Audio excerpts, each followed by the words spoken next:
why does anyone get married in the first place? The important thing in a relationship is the real personal relationship, including great sex and interest in sex, and for us that worked out very well, and we get along. We get along that way. And when we get mad, we scream and yell, and it's over. She screams and yells. Yeah, right. In senior year of high school, we had a class at Holy Cross where I went to high school, and it was just about, that was it. The subject was marriage, which was not very common in those days. And it was taught by a priest, and he was very straight about what you were getting into when you, and the commitment, and you were looking for, as well as a lover, a good father for your children. But I was quite aware and quite frightened. I didn't have any, at my school I didn't have anything at all like that. And they just didn't, either that or I missed that class. That's possible. It's possible.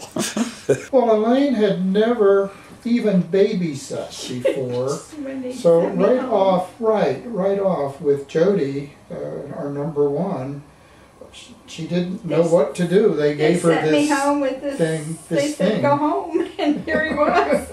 I had absolutely but she learned no clue. And fortunately, he grew up in a large family and knew. I mean, it just, I did kind of panic when they gave it to me and said go home. It's hard. It's not easy.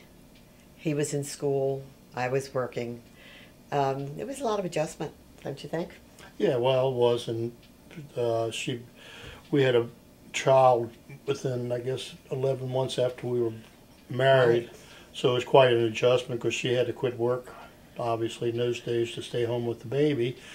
And I was just getting finished college, so I had to go out and find a job. The pressure was on me to start being the supporter. So we had a lot of pressure on us, I guess, from that standpoint. You had to work with the way it was, the way things were. And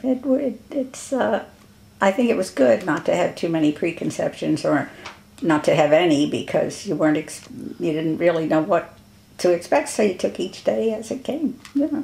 Worked with it. This is two people who had very little in common as far as how we were raised or where we came from. He lived in the country. I grew up in the city.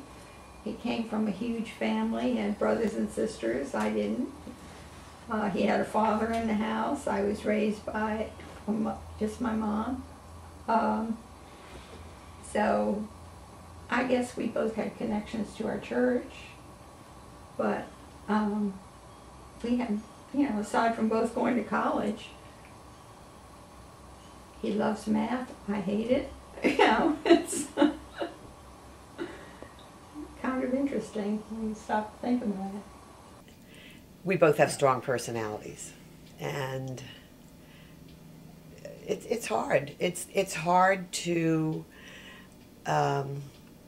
It's a selfish thing. It's hard to put somebody else ahead of you, and it's hard to be patient. And we've had some struggles. I was home in the evenings, but she was home we had 3 children, and she was pretty much, that was her life, raising the children. Then my life, obviously, was trying to make a living in sales. It was probably rougher on her than it was on me, because she was home with the children most of the time, and I was doing things that I enjoyed doing. And Guy things. When I went to work, I've been home 14 and a half years when I went to work. And it was hard on the family. The children the youngest one was 9 and a half, but he was always unhappy that I went to work. The fact that my salary went towards their tuitions, grade school, high school, and college, didn't make up to the children the lack of a focal point in their home that they'd been used to. For the first really big struggle, I think, was when after our first pregnancy and our son was born, we lost twin babies at about 5 months. They were named, and by law, they lived for just a little while. One lived a few hours, and one just maybe 20 minutes or so.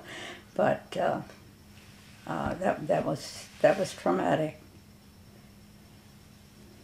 The worst moment in our life together was, you tell her, 1972, when we lost a son.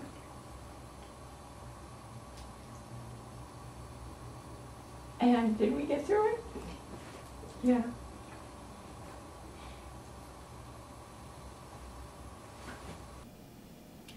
Is when we found out our son had terminal cancer. That was a very defining issue in our lives. And if you can get through that and stay warm and understanding of one another, anything else is a breeze. Yeah, that probably brought us closer together because we had to go through that. After the initial couple years where you are struggling yourself, then you draw together. I know that many marriages fall apart when a child is lost. And I know many who've been closer. And we were lucky that way. But we did get through it. But it never goes away. And the best part now is that we have all these wonderful grandchildren and great-grandchildren, and they're nice to us all the time. And when we get tired, they go home. Yeah. It's great. Really, really great. It's the fun part now. That's probably one of the defining things in our lives also, being a parent for the first time, so I'm sure you never forget those times either. And then the next greatest thing is being a grandparent. Yeah, grandparents are wonderful. There too. is nothing like it. Mm-hmm. The joys of being a parent fade against being a grandparent in many ways, one of which is you don't have to raise them. All you have to do is love them and have fun with them. And that was a joyous day when Chelsea was born. Just joyous. And the 3 subsequent grandchildren the same.